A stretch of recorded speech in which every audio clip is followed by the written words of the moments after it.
Bihar police बहाली में आपका हार्दिक अभिनंदन है। बिहार पुलिस बहाली में मैथमेटिक्स के बहुत सारे क्वेश्चन आते हैं। उनमें से परसेंट अर्थात प्रतिशत के भी क्वेश्चन आते हैं। थोड़ी सी गौर करते हैं हम लोग। प्रतिशत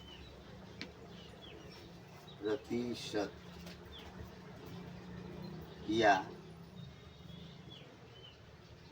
परसेंट या फीसदी या फीसद। प्रतिशत, प्रति के मतलब एक, प्रत्येक, शत के मतलब 100। अब थोड़ी सी प्रतिशत को अलग अलग करते हैं। प्रति फलत शत। प्रति के मतलब एक, शत का मतलब 100, 100 अर्थात 100। या अगर इसको उर्दू में देखते हैं तो फी के मतलब एक, शत के मतलब 100। सौद, इसको उर्दू में लिखते हैं स्वाद दाल सद। सद का मतलब 100, ये भी 100 हो गया। और पर के मतलब भी एक होता है और सेंट के मतलब होता है 100, यानी ये भी 100 हो गया। परसेंट, प्रतिशत या फीसद, सबका मतलब होता है 100। अब हम लोग गौर करते हैं कि आखिर इसमें किस किस तरह के क्वेश्चन आते हैं। सिंपली अगर क्वेश्चन आए कि 16% को भिन्न के रूप में लिखें, या 16% का भिन्न क्या होगा, तो 16 का मतलब हुआ 16, प्रति के मतलब बट्टा, और 100% के मतलब 100। 4 चौके 16, 25 चौके 100, यानी 4/25 हो गया आंसर। 16% का आंसर 4/25 भिन्न रूप में हो गया। यदि क्वेश्चन भिन्न रूप में आए तो इस तरह बनाया जा सकता है। यदि क्वेश्चन इस तरह हो 0.5%, तो हम लोग कैसे निकालेंगे? 0.5/100, या लिख सकते हैं 5/10 × 100, दशमलव हटाने के लिए 20 × 5 = 100, तो हो जाएगा 1/20 दहाइयाँ 200। ये भिन्न का रूप हो गया। यदि क्वेश्चन इस तरह आ जाए 4/5 को प्रतिशत के रूप में लिखें, 4/5 को प्रतिशत के रूप में लिखें, तो अगर प्रतिशत के रूप में लिखने के लिए आएगा तो हम लोग क्या करते हैं, 100 से गुणा करते हैं। भिन्न के रूप में लिखने के लिए आता है तो हम लोग 100 से भागा देते हैं। लेकिन अगर प्रतिशत के रूप में बनाना हो तो उसको 100 से गुणा करते हैं। 20 × 5 = 100, तो 4 × 20 = 80% हो गया आंसर। ये 80% हो गया, यानी 100 से गुणा करते हैं। इसके अतिरिक्त बहुत सारे क्वेश्चन प्रतिशत के रूप में आते हैं। यदि क्वेश्चन आ जाए x का 20% = 80, तो हम लोग x का मतलब गुणा होता है, तो इसलिए कि x × 20/100 = 80। अब x को x के जगह पर रखेंगे और 80 को 80 के जगह पर, और 20/100 को उलट देंगे तो हो जाएगा 100/20, अर्थात 20 चौके 80 और 4 दहाई 400। 400 का 20% इतना आ सकता है। यदि क्वेश्चन इस रूप में आए, क्वेश्चन आ जाए कि 400 का x% = 80, तो 400 का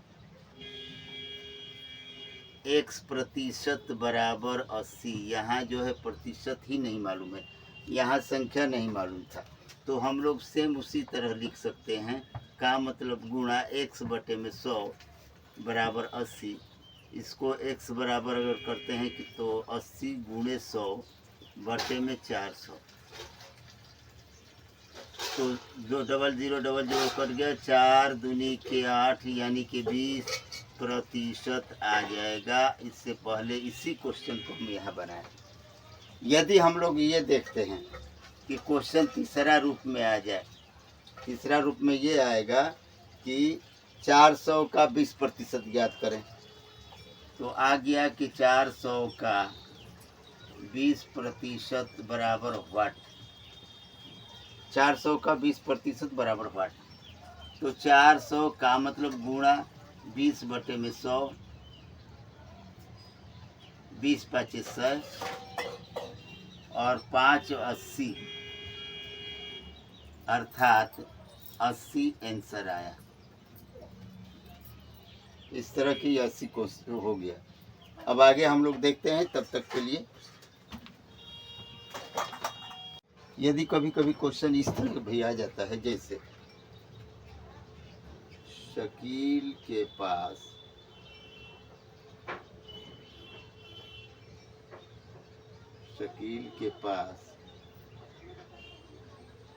मोहित से 25% अधिक रुपए हैं,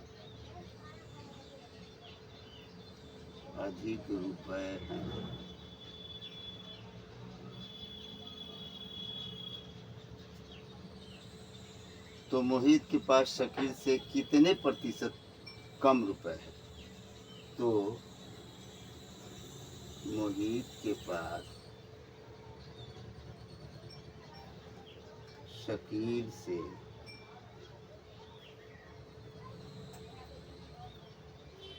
कितना प्रतिशत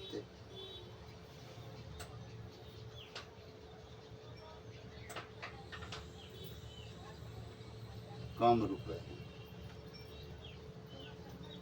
इस तरह के भी क्वेश्चन आ सकते हैं।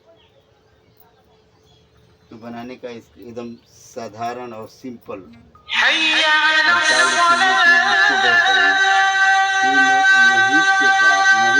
25% अधिक है, तो हम लोग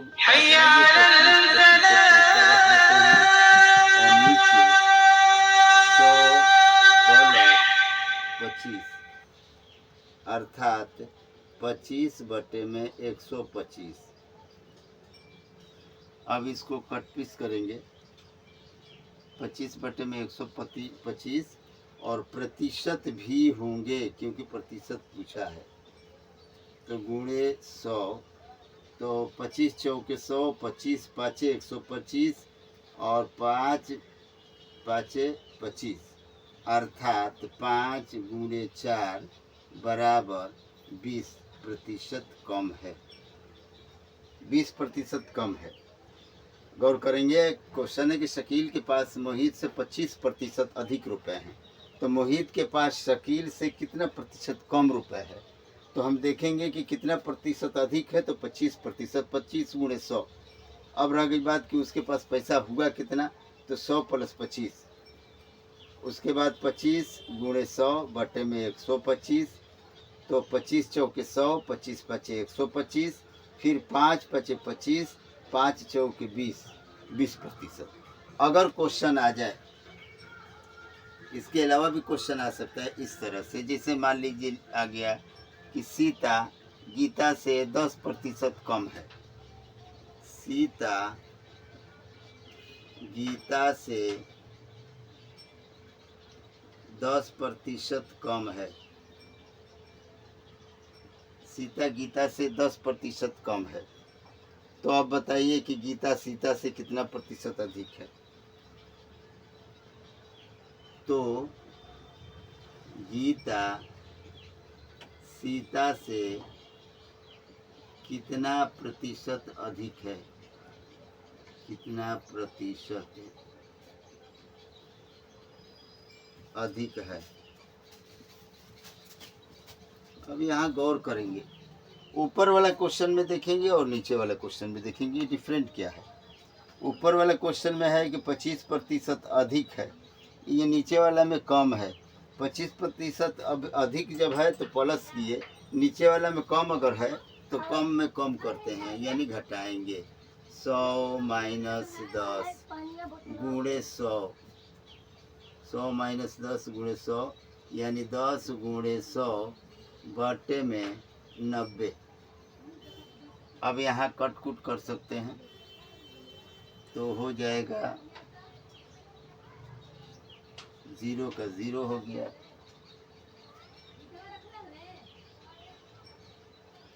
और ऊपर 100 हो गया, बटे में 9 हो गया, तो 11 9 99, 100 इतना प्रतिशत हो गया। अगर इस तरह का क्वेश्चन हो तो इस तरह हम बना सकते हैं, क्योंकि यहाँ बोला है कि अधिक है तो हम 100 प्लस 25 कर दिए, यहाँ बोला कम है तो 100 माइनस 10 कर दिए। अगर अधिक कहेगा तो प्लस कर देंगे, कम कहेगा तो घटा देंगे। इस प्रकार से हम निकाल सकते हैं। इस प्रकार कोई भी क्वेश्चन कर सकता है कि फलाना से ढेकाना जो है 10% अधिक है, तो उल्टा करेगा कि वो ढेकाना फलाना से कितना प्रतिशत कम है। तो अगर कम कहेगा और स्टार्टिंग में अधिक कह रहा है तो प्लस वाला चिन्ह देते हैं, अगर कम कह रहा है स्टार्टिंग में तो माइनस वाला चिन्ह देते हैं। इस प्रकार हल हो सकता है। अब प्रतिशत के साथ साथ लाभ हानि भी आ जाता है, तो ज़रा गौर करते हैं हम लोग। लाभ हानि, इसको अंग्रेजी में बोलते हैं प्रॉफिट और लॉस, उर्दू में बोलते हैं नफ़ा नुकसान।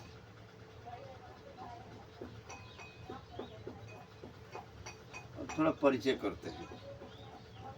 इसमें क्या होता है, क्रय मूल्य,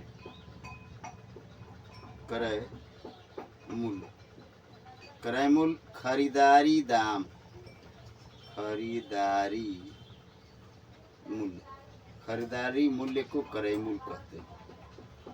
विक्रय मूल्य, विक्रय मूल्य, बिक्री मूल्य को विक्रय मूल्य कहते हैं। अब गौर करने की बात यह है कि हमको लाभ कब होगा, हानि कब होगी, इसको गौर करते हैं। जैसे लाभ, लाभ तो तब होगा जब हम जितना के खरीदे उससे अधिक में बेचे, यानी विक्रय मूल्य अधिक हो। अर्थात लिख सकते हैं विक्रय मूल्य जब अधिक होगा क्रय मूल्य से, विक्रय मूल्य अधिक होगा क्रय मूल्य से तो हमको लाभ होगा। यह हानि कब होगा, हानि कब होगी, हानि होने का मतलब हुआ कि जितना के खरीदे उकरा से कम में बेचेंगे तबे ना, उल्टा हो जाएगा। यानी कि क्रय मूल्य अधिक हो जाएगा विक्रय मूल्य से, क्रय मूल्य अधिक हो जाएगा विक्रय मूल्य से। तो अब गौर करते हैं कि लाभ निकालना होगा, तो हम लोग लाभ निकाल कैसे सकते हैं कि कितने का लाभ हुआ। तो वही विक्रय मूल्य, विक्रय मूल्य में से क्रय मूल्य घटा देंगे, लाभ निकल जाएगा। अगर हानि निकालना होगा तो हानि निकालनी होगी तो वही क्रय मूल्य से विक्रय मूल्य घटा देंगे, ये हानि निकल गई। अगर मान लीजिए कि लाभ है और क्रय मूल्य है तो हानि कैसे निकलेगी, या लाभ कैसे निकलेगा, या विक्रय मूल्य कैसे निकलेगा। इसमें से कोई एक को निकालना होगा तो कैसे निकाल सकते हैं। इसको निकालना होगा तो इसको इधर ले आएंगे, यदि इसको निकालना होगा तो इसको इधर ले आएंगे। विक्रय मूल्य बराबर लाभ प्लस क्रय मूल्य। अब गौर करते हैं कि लाभ प्रतिशत कैसे निकाला जा सकता है।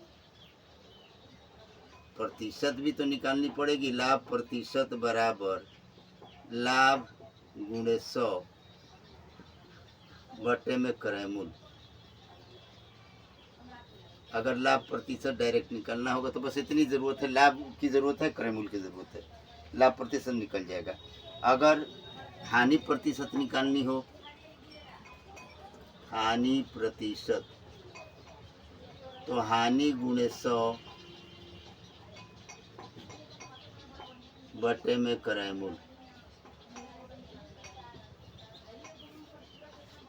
कभी कभी ऐसा होता है कि लाभ प्रतिशत हानि प्रतिशत रहे, उसके बाद सूत्र की उपयोग करने पड़ते हैं अगर उसको निकालना होता है। जैसे मान लीजिए विक्रय मूल्य निकालना हो, तो विक्रय मूल्य निकालना हो तो क्या कर सकते हैं, क्रय मूल्य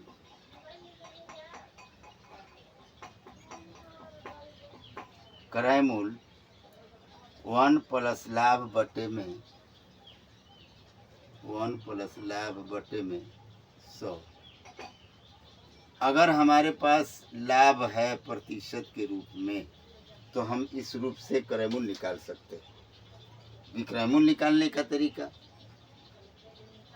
विक्रय मूल्य निकालने के लिए सूत्र आ सकता है क्वेश्चन में, तो क्रय मूल्य विक्रय मूल्य निकाल लिए। अब क्रय मूल्य निकालने का तरीका देखते हैं।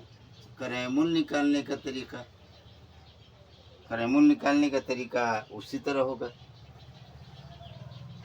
क्रय मूल्य बराबर विक्रय मूल्य बटे में 1 प्लस लाभ बटे में 100।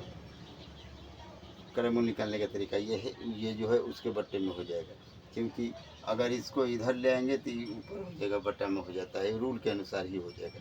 यदि हम लोगों के पास हानि हो तो क्या करेंगे, वही रूप विक्रय मूल्य निकालना होगा। अगर विक्रय मूल्य बराबर क्रय मूल्य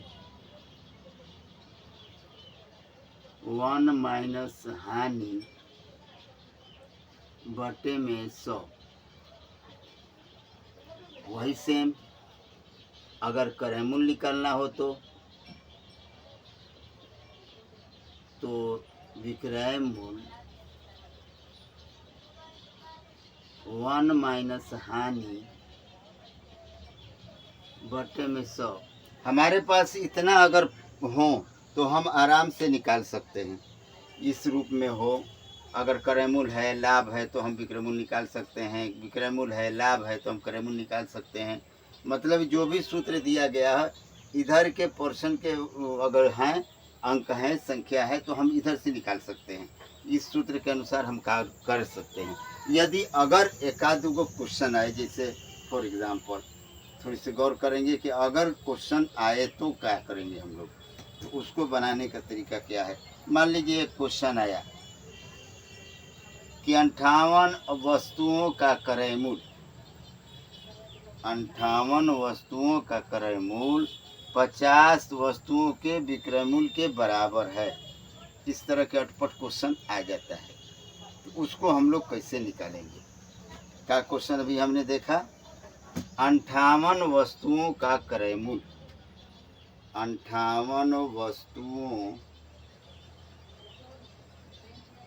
वस्तुओं का क्रय मूल्य 50 वस्तुओं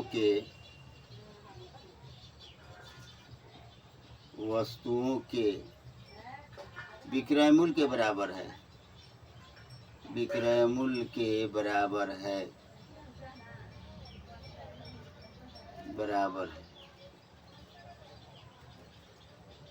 तो हाँ, लाभ या हानि ज्ञात करो, लाभ या हानि ज्ञात करो। तो इसको बनाने का तरीका क्या है, इसको गौर करते हैं। 58 वस्तु हल करते हैं, 58 वस्तु माइनस कितना वस्तु, 50 वस्तु बटे में 50, और हमको प्रतिशत निकालना है, गुणे 100 कर देते हैं। तो 8 बटे में 50 गुणे 100, 50 दूनी के 100, 8 दूनी के 16%, 16%। लेकिन प्लस में है, तो जब प्लस में है तो हम इसको लाभ लिख सकते हैं, 16% लाभ। यदि क्वेश्चन आ जाए कि 58 वस्तुओं का विक्रय मूल्य 50 वस्तुओं के क्रय मूल्य के बराबर है, सेम उल्टा, 58 वस्तुओं का विक्रय मूल्य 50 वस्तुओं के क्रय मूल्य के बराबर है, 50 वस्तुओं के क्रय मूल्य के बराबर है। और गौर करेंगे, सेम वही बात, लेकिन इसमें पलट गया है। उसमें क्या दिया, 58 वस्तुओं का क्रय मूल्य 50 वस्तुओं के विक्रय मूल्य के बराबर है। यहाँ दिया कि 58 वस्तुओं का विक्रय मूल्य 50 वस्तुओं के क्रय मूल्य के बराबर है। बिल्कुल उल्टा है। हमने क्या किया, हम क्या करेंगे, 50 माइनस 58, 50 माइनस 58 बटे में 58 गुणे 100। तो इसको अगर घटाते हैं तो -8 हो जाता है, बट्टे में 58 हो जाता है, गुणे 100 हो जाता है। तो उस हिसाब से अगर गुणा करते हैं तो 800 हो जाता है। -800 बट्टे में 58, अर्थात इसको गुणा करेंगे 13.8 हो जाता है, वो भी माइनस में, 13.8 वो भी माइनस में। अतः इसको लिख सकते हैं कि हानि है, माइनस में है तो हानि है। इस प्रकार से हम लाभ और हानि के प्रश्नों को बना सकते हैं सूत्र के अनुसार। और ये जो है इस प्रकार के अगर क्वेश्चन है तो इस प्रकार हम बना सकते हैं। ज़्यादातर हम लोग सूत्र को डेवलप करेंगे तो उम्मीद है कि हम टोटल क्वेश्चन को हल कर सकते हैं।